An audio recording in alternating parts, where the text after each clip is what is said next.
Hola, ¿qué tal? Estamos en Paso a Desnivel, la vía alterna de la información. Transmitimos María Idalia Gómez, Mauro Montero y Jorge del Ángel. Bueno, pues vamos a retomar lo que hablamos en nuestro episodio anterior del podcast. Justo lo último que dijimos fue sobre Trump, que estuvieran muy atentos de cómo se estaban dando las elecciones. Ya se estaba pidiendo que Biden se bajara de la contienda, pero hablábamos de la convención republicana y de Biden como estaba disminuido, no del atentado que sufrió Donald Trump en uno de sus episodios de preparación y de precandidatura para llegar justo a la convención que comenzó el martes y terminó el jueves.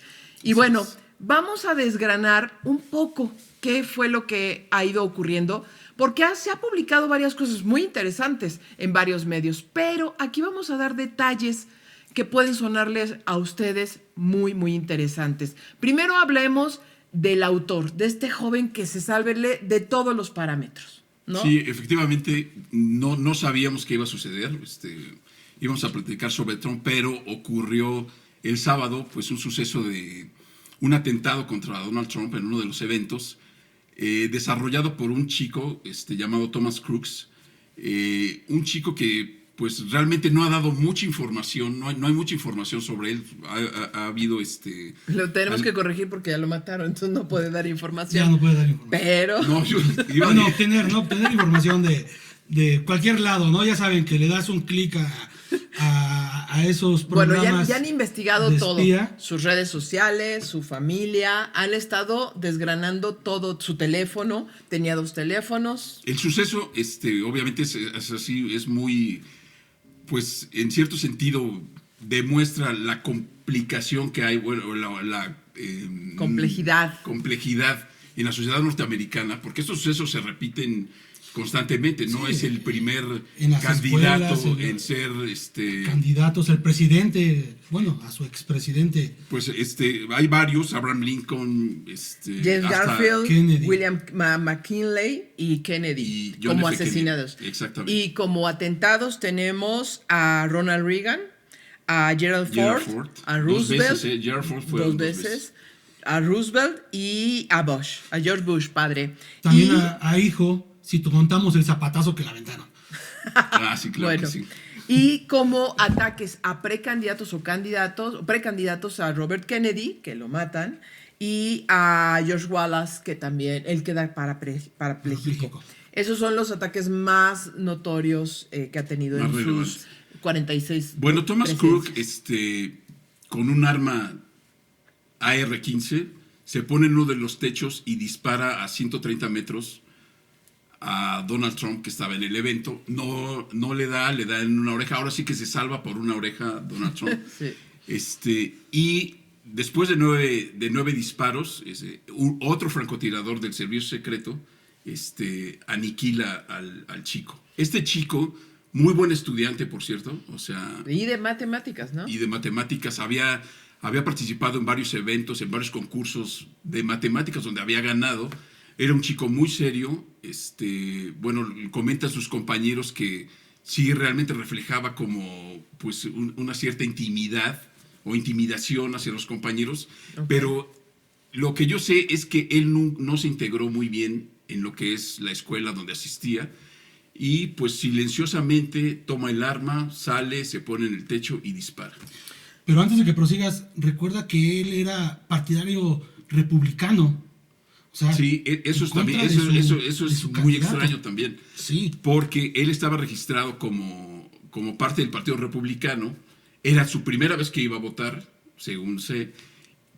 Y nadie se explica esto. Yo creo que tiene que ver también con una cuestión de el discurso de violencia que ha promovido Donald Trump desde hace mucho tiempo. Donald Trump, Biden se sumó, también estuvo. Pero antes de que continuemos con ese discurso de violencia, también digamos que este chico tenía acceso a armas por algo muy normal. Su papá también compartía ese Amante hobby. de las armas, sí, el papá y el hijo. Sí. 20 armas legalmente en su casa. Adquiridas. Participaban en un club de tiro, tenían todo en regla. De hecho, el club de tiro ya sacó un comunicado en su momento para decir: lo sentimos mucho, no estamos de acuerdo con este tipo de violencia. Y no solo eso, sino además iba a las tiendas a comprar las municiones de manera normal, Sí, habitual. lo que se dice es que 2 días antes o un día antes de que cometiera el atentado, fue a comprar 50 cajas de cartuchos a una tienda él. O sea, Sí, el chico. a los 20 años, o sea, comprando 50 cajas, pues también a mí como parte de la empresa diría, oye, pues, ¿para qué querrá tantas municiones? Pero es muy común en Estados Unidos. Así es. Cualquier persona puede Y más si tener eres acceso a las armas. mayor de edad, él tenía 20 años, era la primera vez que iba a votar, no había votado, digamos que votó disparando.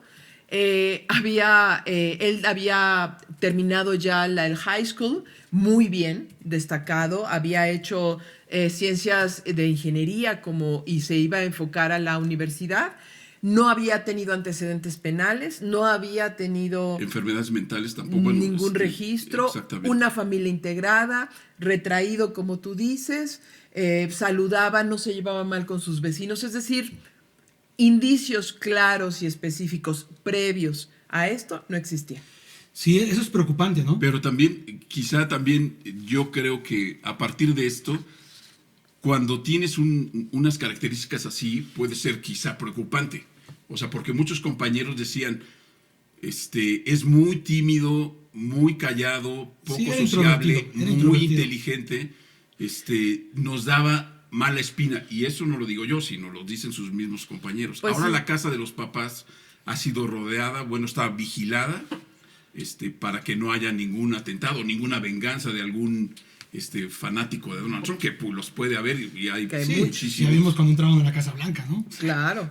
Ahora, Sí, tiene fanáticos. Sí, sí, tiene fanáticos. y su discurso estridente, que ahorita hablaremos de ello, ha provocado esto. Pero imagínate, acabas de describir que a la mitad de los jóvenes, a la tercera parte de los jóvenes retraídos, en más de introspección, más gamers, es muy complicado, ¿eh?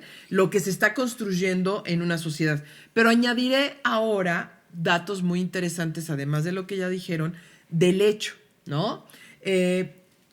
¿Quién cometió los errores? Si no tienes ningún antecedente previo, ¿qué hacer para evitar un ataque? Muy difícil, porque ya lo platicábamos antes de entrar al aire, pues que hay casos en donde se vulnera la seguridad.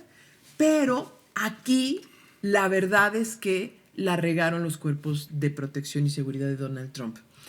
Y atendiendo a esto que se ha dado en las redes de que qué casualidad, a lo mejor fue un atentado, Autoatentado. un Bueno, mucha gente autoatentado, piensa. ajá, Muchos un han dicho autoatentado, tienen toda la razón. Aquí desgajaremos por qué nosotros al menos pensamos, a partir de la opinión de especialistas, que no fue un autoatentado. Primer dato, la primera seguridad perimetral la tenía la autoridad estatal y le encontró un telémetro, que es el aparato que se le pone para convertir tu rifle semiautomático, como lo fue la AR-15, en un arma para francotirador. Eso, lo que pasó es que dijeron aguas con este muchacho, pero pues al fin un muchacho blanco, joven, ¿no? Tranquilo, que ya había preparado todo antes, evidentemente había comprado una escalera. Con cara muy inocente, pues dijeron, déjalo pasar. Sí, se siguió. Después que se subió a la azotea, los francotiradores sí lo vieron, no hicieron nada. ¿Por qué? Porque no estaba en el primer perímetro de seguridad de Donald Trump. Este primer perímetro, porque no había alertas peligrosas, muy graves, rojas, era de 50 metros, donde estaba Pero ese perímetro. estarán de acuerdo que si yo, como parte de la seguridad de Veo algo de extraño. un candidato, veo de repente a alguien subido en una azotea, acostado, yo me preguntaría, oye, ¿quién es esta persona, no? ¿Y qué haces ahí, no? Y la gente de que lo señalaba, ¿no? Oigan, y lo grabaron, subieron en tiempo real en vivos de Twitter y de Facebook. Fotos y videos Bueno. de que estaba ahí arriba, ¿no? Sí hubo una alerta, no fue suficiente porque fueron a atenderla otra vez los policías estatales, que a duras penas lograron subir. Cuando logran subir, esto ya está empezado el evento, ya está. Claro, ya. Donald Trump ya está hablando. Ya está con su hablando, gorra, ya está, sí. frente al micrófono. Y entonces, lo que hace el policía es, pues, toparse con él, a distancia todavía, y lo que hace el joven, Thomas, es voltear y apuntarle. Se resguarda el policía en tanto puede reaccionar para sacar su arma, y lo que hace de inmediato Thomas Crooks, dispararle a Donald Trump. Aquí vienen otros datos muy, muy interesantes que tienen que ver por qué falló. Así es, y que lo platicamos con un francotirador. ¿Qué pasa? A ver, primer dato. No se ha aclarado específicamente qué calibre se utilizó. Eso es muy importante para ver el nivel de letalidad, porque además la R-15 utiliza desde calibre 22 hasta 5.56 de calibre de milímetros. Entonces, habría que ver porque eso te da también la velocidad, la distancia y demás. Utilizó silenciador, por eso escuchamos lo que escuchábamos como tic, ¿no? Tic, tic. Como si fueran de gocha, ¿no? Ándale, exactamente. Las si hubiera estado a más metros, a unos 300 metros alto, no se escucha nada. Adicionalmente, ¿por qué le dio a la cara? ¿Por qué? Porque intuyó, supo, especuló que tenía chaleco antibalas. En el cuerpo, exactamente. Y entonces, que es muy común en esos actos. Totalmente, abajo de la camisa blanca hay chalecos que son muy delgados, de mucha seguridad, pero son muy delgados. Y con este historial violento en ese tipo de eventos, pues obviamente dices, ¿sabes qué? No te pones una careta, pero sí te pones en el cuerpo un chaleco antibalas. Las partes vitales. Y adicionalmente, pues dirías, pues ese costalote que es Trump, pues le doy, pero ese era el problema. Si le dabas a un brazo, no lo ibas a matar. El punto es que al momento del disparar con esto que ya había enfrentado a los policías, ya no lo hizo con tanto detenimiento. No lo hizo como un francotirador. Sino con prisa. Con más prisa. Aún así, el tiro fue preciso. Lo que salvó de milagro a Donald Trump fue el movimiento de cara que hizo y provocó que fuera un rostro. Y que coincidió con el tiro. O sea, hay que explicar que hace el movimiento no porque vea la bala o algo, sino es un movimiento que hace y coincide con el tiro y le salva la vida, ¿no? Así es. Le salva la vida. Ahí, por ejemplo, cuando el cerebro sabe que le dispararon, tarda más o menos de 3 a 5 segundos a caer en la cuenta, porque lo que tú sientes en un disparo es caliente. El primer es un calor, ¿no? Cuando llega la bala a tu cuerpo. Entonces, tu cerebro, en lo que reacciona, qué fue lo que pasó, y se ven esos segundos prácticamente, es lo normal, está científicamente ya probado, de que tarda eso, y se da cuenta, y luego ve la sangre. Entonces es por eso que su reacción es muy buena, ¿eh? Que déjame decir, comentando este punto, el servicio de seguridad o el servicio secreto platica con los candidatos, Sí, claro. Platica con los políticos que van a estar en un templete, hablando de ese tipo de peligros que puede ocurrir. Entonces, estoy seguro que Donald Trump sabe que puede ocurrir un acto en contra de él. Además, como es él. Además, él fue presidente y tiene sabemos todo cómo está Entonces, son gente como que está instruida en su propia seguridad. Así es. Ahora, tienes toda la razón. Se da cuenta, reacciona y se baja, y el servicio secreto, su cinturón de seguridad. Y ahí hablaban, la verdad, de manera sumamente desagradable, de que por qué la equidad y las mujeres protegiendo a Donald Trump. La verdad es tacha quien lo están diciendo, sí, nefasto. Primero infórmense para que lo sepan. Varios influencers de las redes e hijos de connotados periodistas y dijeron que cómo puede haber esa cuota de género, ¿no? Que las mujeres se dediquen a otra cosa y que los hombres sean los que tengan tareas de combate, de fuerza, pero la realidad es de que no podemos actuar ni hablar de esa manera. Gente que está preparada a partir de la intuición también. O sea, les enseñan cómo cuidar a otras a partir de la intuición, y la mujer y el hombre tienen el mismo derecho. Sí, y tienen la instrucción, o sea, no fuerza. Llegan y tocaron la puerta, me das chamba y, sí, vete a cuidar a Donald Trump. No.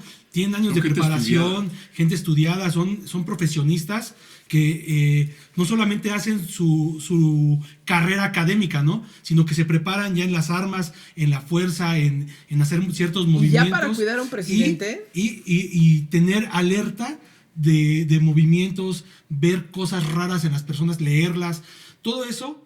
Bueno, que aquí falló mucho también. No es de género. De hablar de sí, claro. Pero no fue el servicio secreto en sí mismo del cinturón de Donald Trump. El servicio secreto. Pero de que falló la seguridad en algo, sí falló. Totalmente. Sí falló. Totalmente. Y van a tener que corregirla y y los ingenieros decimos que todo es perfectible, todo se mejora. Entonces hay cosas que van a pasar y van a seguir pasando en el futuro, porque así es la vida, van a seguir pasando, pero se pueden perfeccionar. Y siempre va a haber algo, un granito del arroz, como esto que sucedió, porque el chico, ustedes lo dijeron, se veía buena onda, se veía un chico agradable, serio, que no rompía una taza, por decirlo de una manera. No es un tema de equidad de género. Y exacto. O sea, el comentario es estúpido. Exacto. O sea, sí, las mujeres y los hombres podemos hacer las mismas cosas. No llegaron al servicio secreto estas chicas, que son 2 en específico las que están ahí, a cuidar a Trump. ¿Eran 2 o una? Dos, porque una que está en el templete y la otra que ya está en la parte baja. Tienen funciones específicas, tienen cualidades específicas en esa misión. En ese momento, ante la emergencia, llegaron a ser parte de la protección. El cuerpo, ponen su cuerpo frente a... Accionan. Claro, entonces... Reaccionan. O sea, arriesgar su vida también es ese es un tema muy totalmente. Por lo regular se trata de ser proactivos, o sea, de tener bajo control todas las condiciones, pero también deben de ser reactivos, pero ipso facto, o sea, tener la reacción exacta en el momento que pues se suscitan este tipo de cosas. Otra cosa que me llamó mucho la atención es que Donald Trump no pierde la oportunidad de seguir siendo político, ¿no? Espera, ahí esa es otra cosa muy importante. Perdón que te detenga. Solo cierro con 2 cosas. Una, la R-15 es un arma muy popular en Estados Unidos. Te puede costar desde $500 hasta $5,000 con todo el equipo, porque hay todo un grupo en donde ya le compré su bolsita, ya le compré este equipito, ya la marqué de esta manera, ya la personalicé. Entonces te puede costar. Esta era mediana. La tunean. Sí. Por decirlo de una manera. Esta era de mediana, ¿no? Tú ya lo habías dicho, ya lo habías comentado. Esta no sabemos cuánto costó. Nos falta por saber muchos datos de lo que ocurrió, pero para cerrar diría que justo con el francotirador que platiqué me decía, en este medio que es de mucha precisión, entrenamiento, te podría decir que este chico no estaba entrenado para ser francotirador. Fue entrenado, sí, tenía entrenamiento para disparar, pero no fue entrenado como francotirador. Eso le salvó de milagro a Trump, pero le dio un punch tremendo, y que además, algo que como periodistas que somos los 3, tenemos que ver la fotografía. Qué forma de luz de todo lo que ocurrió ese día. Hasta parece que lo prepararon, ¿no? Y que convirtió a Trump en... Así y por eso mucha gente decía, esto estuvo preparado. Bueno, esta fotografía fue tomada por uno de los directivos, bueno, el jefe de AP Washington de fotoperiodistas.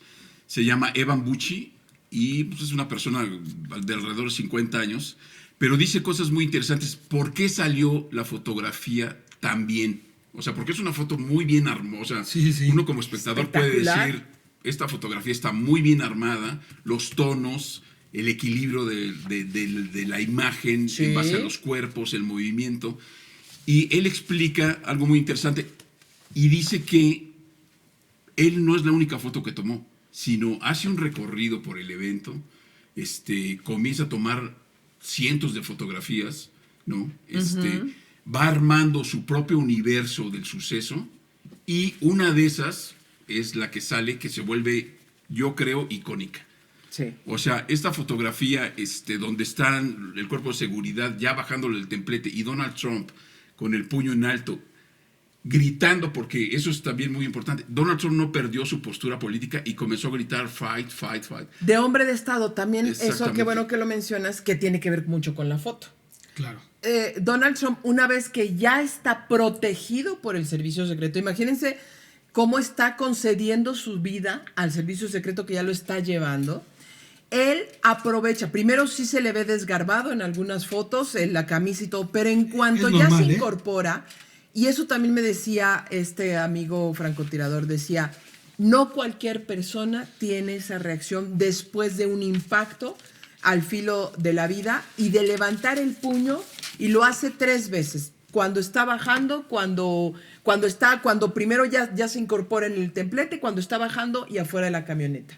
Y de la foto que tú te refieres, pues es esa la segunda. Pues exactamente, yo lo que creo que le atina ahí tanto Trump, o sea, sigue manteniendo un comportamiento de jefe de Estado, sí, como el fotógrafo, al tomar esa imagen, la verdad, muy bien tomada. O sea, es una foto que no le pide a ninguna otra fotografía histórica del mismo evento su calidad. Y lo que comentaba es que Bucci, esta persona, habla sobre el ambiente que se vivía ahí, que él además, otra cosa muy importante, es fotógrafo de movimientos sociales. Él estuvo muy presente y es más, creo que por eso ganó el Pulitzer, por aquellas marchas que hubo a favor de George Floyd, el hombre de color que fue asesinado con una llave ahí por un policía, o creo que por la rodilla. Con la rodilla. Él tomó muchas fotografías de esos eventos y ha sido fotógrafo gráfico desde hace mucho tiempo de este tipo de eventos. O sea, que estaba en su ambiente. Así es. Yo creo, y por eso la calidad de la foto. Susan Sontag, que era una escritora norteamericana que ya falleció, hablaba sobre esta visión que tienen los fotógrafos de, aunque no tengan la cámara, de ver todo como en un estado estético. Claro. Y tiene que ver con la intuición del fotógrafo. Así es. Eso el olfato, el desarrollo. No cualquiera. Ahora se habla mucho de que tenemos celulares y todos podemos tomar. Sí, qué bueno, pero hay profesionales de la imagen. Exacto. Eso sí, no, y saben estar en el lugar exacto. Así es. ¿Y qué pasó después? Bueno, pues esa imagen ya se ha convertido en playeras, trending topic, tenis, pósters. Bueno, lo voy a decir de esta manera, es el punto de inflexión en muchos factores de Trump. Lo que estás diciendo, playeras, productos de mercadotecnia, pero también políticamente. Así es. Sí. Y lo vimos en la convención republicana de esta semana y también en las encuestas, que están mostrando cómo se está comportando un Trump hacia la presidencia. Lo interesante es cómo una imagen puede influir un hecho en y una imagen. Exactamente, un hecho.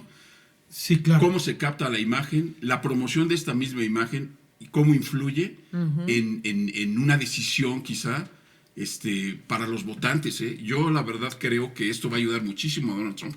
Económicamente lo está ayudando porque ya mandó a hacer sus tenis con la impresión de la imagen en el costado, sí. Y él está dejando billetes, siempre sacando raja de algo. Él desde febrero sacó una línea de tenis dorados con la T de Trump y la bandera de Estados Unidos y obviamente los vende en $299.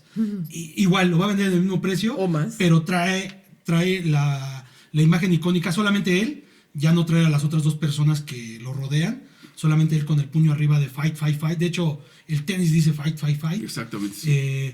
Pues el que apoya a Donald Trump y quiera de alguna manera apoyar su candidatura, pues cómprese sus tenis. No, y que le dé un billete al fotógrafo. Y están bonitos, están padres los tenis, no están feos. ¿Y qué nos están diciendo las encuestas? Bueno, pues hay varias encuestas. Una encuesta de NBC pues nos dice que prácticamente no se movieron las preferencias por ambos candidatos, pero se movió la parte de los indecisos. Pasaron del 10% al 12% de indecisos, afectando levemente a Biden. Y pues estos indecisos podrían estarse recargando a Trump. Sin embargo, Pew Research Center dice otra cosa totalmente diferente a NBC. Ellos dicen que pasó de un 43% de preferencia a entre un 39 a un 50% de intención de voto de Donald Trump. Es altísimo. O sea, si este hecho, suceso que pudo haber terminado en tragedia, lo está catapultando, estamos hablando de prácticamente 10 puntos de diferencia entre antes y después de este tiroteo, bueno, este problema, atentado del chico contra Trump, y pues le está sacando, como dijiste, le está sacando raja, y como dijo alguna vez el presidente, viene como anillo al dedo, ¿no? Pero además hay otra cosa, y que no hay que dejar pasar, que es la candidatura de Biden.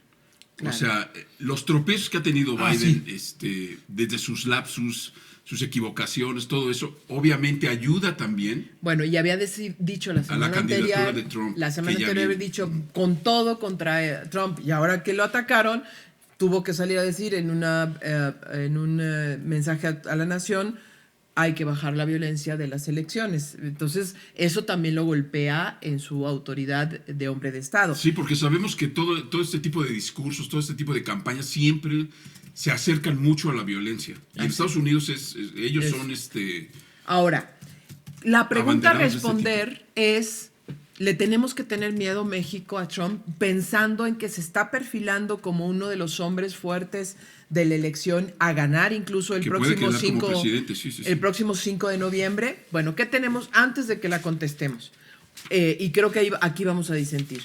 Una, el 5 de noviembre son las elecciones. Dos, la convención republicana fue exitosísima para Donald Trump y para su vicepresidente James David Vance, que ahora hablaremos de él.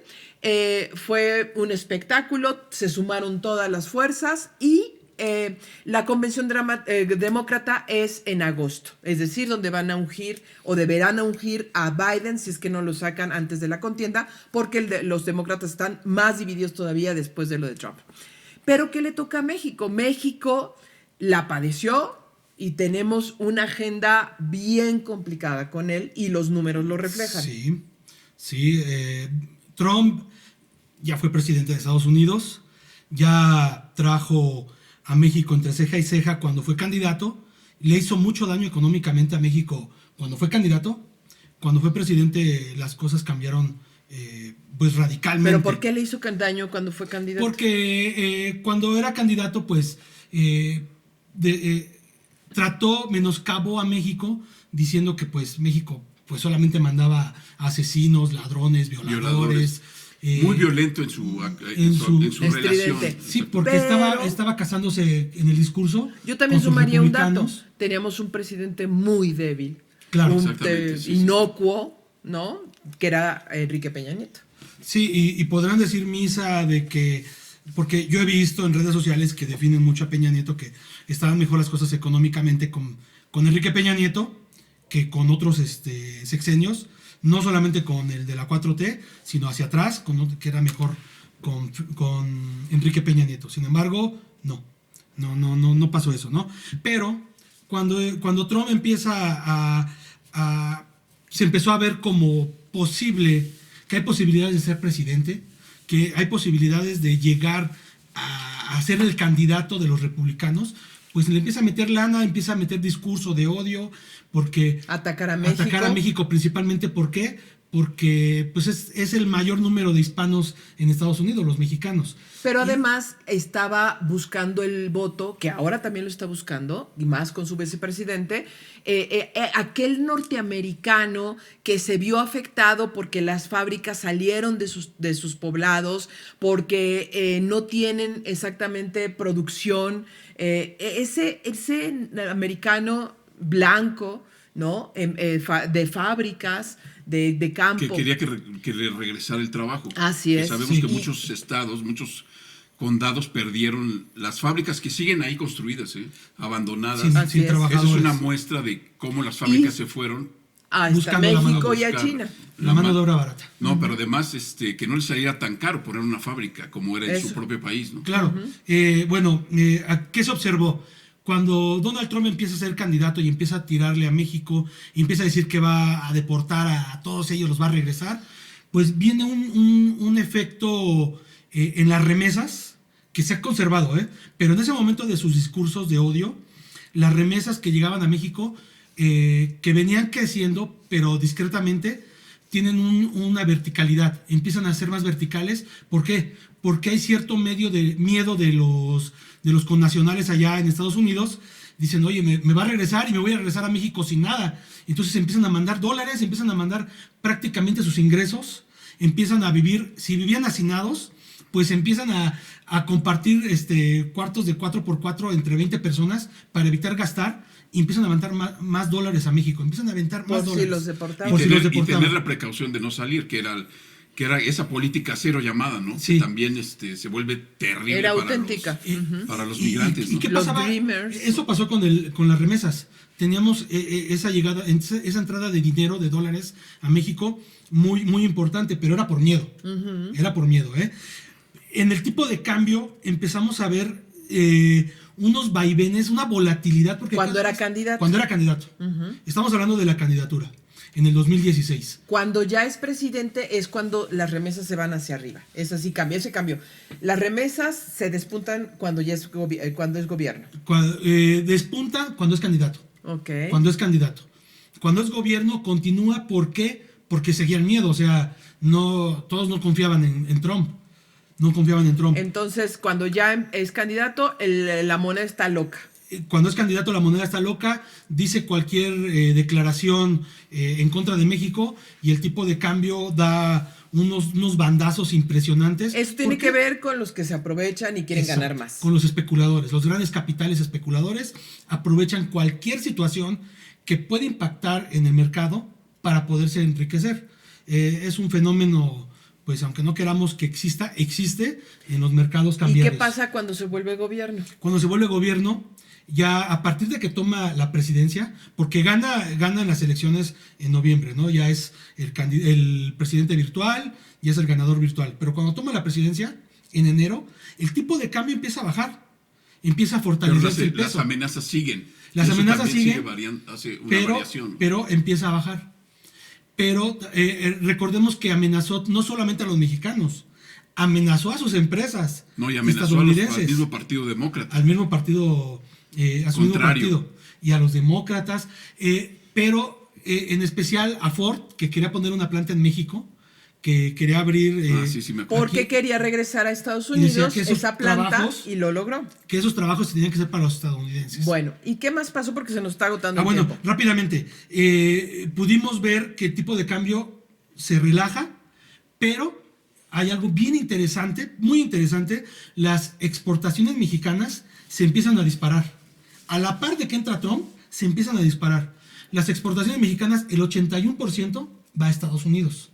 Es decir, que nos empezó a comprar mucho más Estados Unidos. Sí, tal vez nos quitó inversiones que iban a llegar a México como plantas y todo eso, pero los pedidos, la materia prima, los productos intermedios se estaban demandando más de México y tenían que mandarse más de aquí. Entonces, ¿qué trajo consigo Trump? Más trabajo para los mexicanos.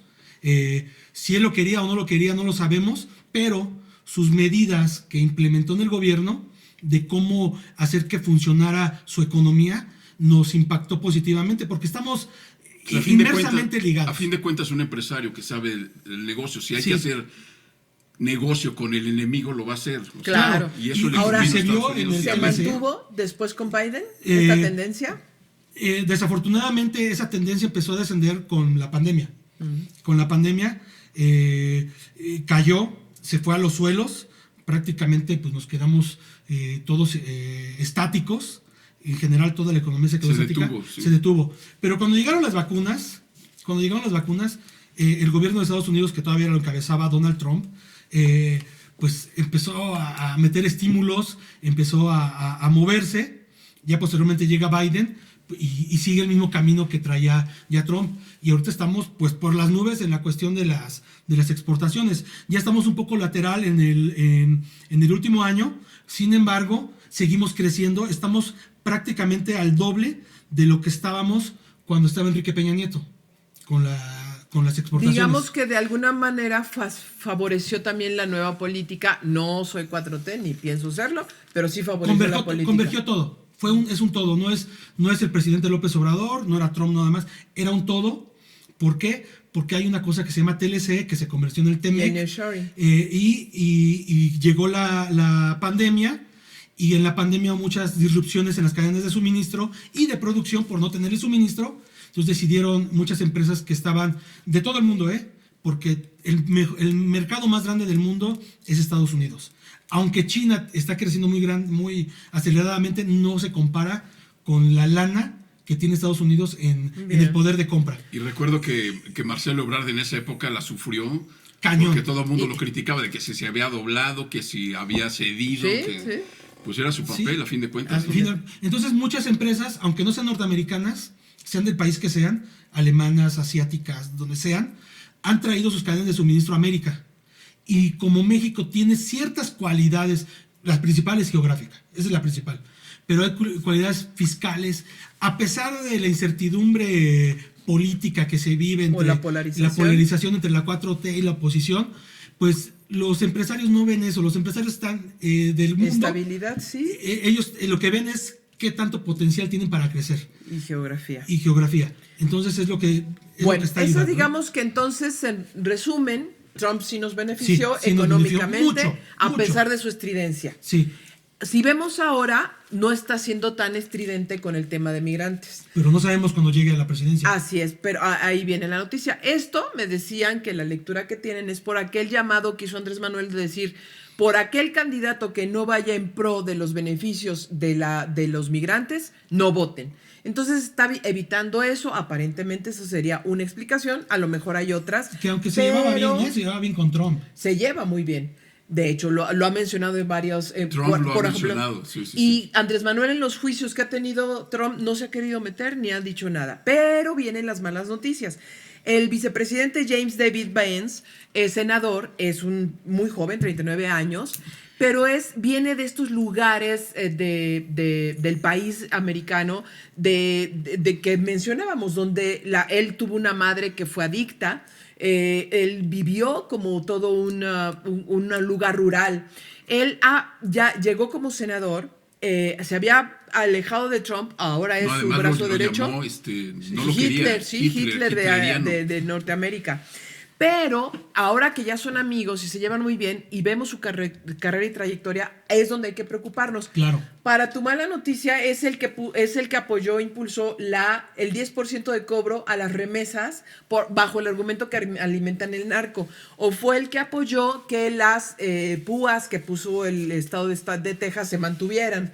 Y además que también propone que si no se puede defender la frontera sur porque los países están limitados como México, entonces que pueda intervenir y puedan nosotros desde disparar. nuestra perspectiva obviamente vemos esto negativo. La gente del país pues obviamente le quiere eso por una economía, por seguridad. Así es. Por no tanto migrante, etcétera. Él ha llamado una invasión histórica de la frontera sur. ¿Y cuáles son las noticias o las malas noticias? Para el año pasado, que cruzaron por la selva del Darién, que es el punto de conexión entre Colombia y Panamá, que es donde tú vas viendo cómo va la migración del mundo, porque ya no solo es latinoamericana, fue de 520,000 personas. ¿Cuántos ACNUR le dio el registro? 179,000 personas el año pasado por ser personas legalmente establecidas en México y Centroamérica. En este año llevan 110,000. Es decir, se están rompiendo todos los niveles de migración y las condiciones. Si ya hablamos en las otras ocasiones de sequía y de malas condiciones, ¿qué va a pasar? Y de las guerras en el mundo, es que la migración va a continuar. Y el problema para México es que aquí se va a estacionar. Ya somos a nivel mundial el quinto país destino de los migrantes. Eso va a afectar. Claro. ¿Qué otra cosa le tendríamos que tener miedo?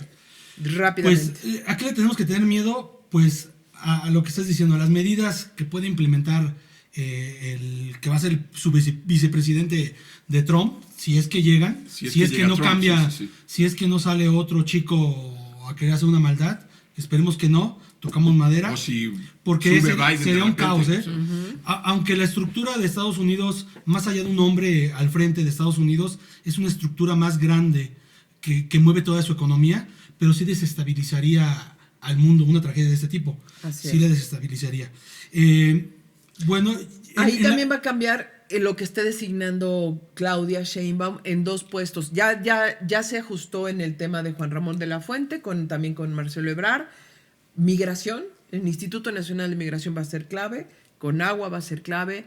Y el enlace entre empresarios. Y obviamente Defensa y Marina. Aquí esta decisión que tiene que tomar es bien importante. Pero hay ¿Algo más? Hay algo que tenemos que tener en cuenta y es su comportamiento de Trump hacia las mujeres en el poder como Merkel. Uh-huh. Y en este caso pues va a llegar Claudia.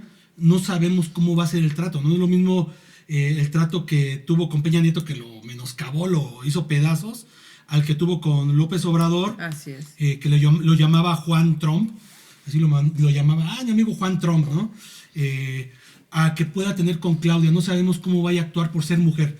Ojalá y... Pero yo creo que en ese sentido se pueden tomar ya previsiones, porque hay gente que ya estuvo yendo, como Marcelo Ebrard, a esos enlaces económicos y a ver el trato que tenía Trump hacia la gente de México. Entonces, en base a eso, pues hay que ser previsores y con pies de plomo, digo yo, desde Claudia hasta su y le vamos a pedir a la próxima presidenta de México que sea mano dura, que sea diplomática, pero también que no exponga a los mexicanos a tener un menoscabo económico por malas decisiones que pueda hacer, porque se pueden tomar malas decisiones en la diplomacia que pueden afectarnos económicamente, como con una guerra de aranceles. La oportunidad está. El año que entra se tiene que revisar el TEMEC. Viene la revisión. En base al TEMEC, yo creo que el enlace con Canadá va a ser fundamental para México. También. Contra un gobierno así de Donald Trump, si es que llega Donald Trump. Y eso es lo que nos salvó, principalmente de todas las ideas que traía Donald Trump cuando llegó a la presidencia, porque estamos ligadísimos, o sea, no es que la primera parte y la segunda parte, Estados Unidos es la primera, la segunda México y la tercera Canadá, no, estamos como un espagueti, así estamos los tres países.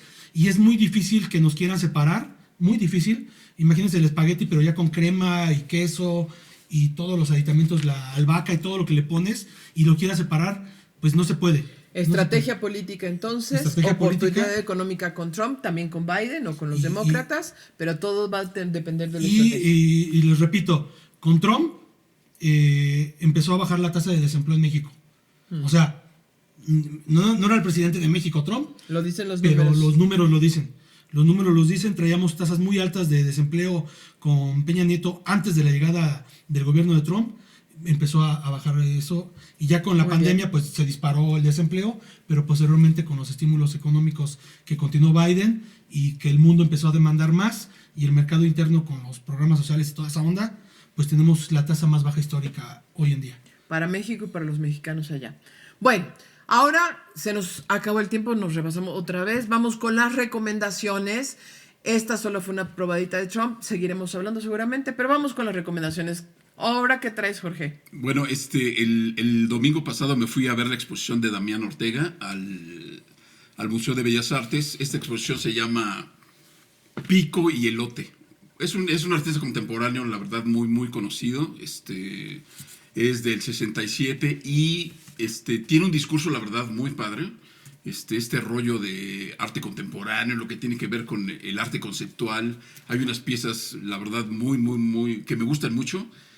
Tiene 80 piezas y ocupa varias salas del Palacio de Bellas Artes, y la verdad se las recomiendo. Va a estar hasta fin de mes, entonces pues todavía hay tiempo. ¿Es gratis? No, los domingos gratis, y entre semana 90 pesos. Y para estudiantes y maestros, me imagino que hay descuento. Hay descuento, exactamente. Pero la verdad sí vale la pena, ¿eh? Yo no les voy a hacer una recomendación de arte, sino que estén pendientes de la agenda política y de política internacional, que tiene que ver en este caso con Venezuela, porque es un país que nos importa, comparte el yacimiento más importante de petróleo del mundo, está próximo a tener sus elecciones en 28 de julio, están pasando cosas allá, y para México, que puede convertirse en el líder o retomar el liderazgo del latinoamericano, es muy importante mantenerse alerta. Y ustedes, pues también sería muy interesante ver qué pasa allá con Nicolás Maduro y la oposición. ¿Alguna recomendación? Pues una recomendación como tal para ir a visitar algo o ver algo, no, pero retomando los episodios anteriores, tenemos que la inflación volvió a dispararse, sigue estando alta, así es de que, pues, cuiden su dinero, no... Bueno, eso es una recomendación. Es una recomendación, cuiden su dinero, hay productos de reemplazo, ahorita las frutas, ser vegano, ser fit, sale muy caro, pero sí hay alimentos que están al alcance a bajo costo. Procuren congelarlos para que puedan durar varios días y tengan ese ahorro si van a un mercado sobre ruedas o tienen alguna promoción de esas de miércoles de plaza y ese tipo de cosas, pues aprovechen y congelen esos productos. Agárrenlos a buen precio y congélenlos. No los dejen en la mesa hasta que se pudran. congéneros. No se confíen porque además viene luego el regreso a clases y sale muy Porque caro. acuérdense que no hay agua. Bueno, vámonos al cartón de esta semana. Disfrútenlo y nos vemos la próxima semana. Que estén muy bien. Hasta luego. Hasta luego.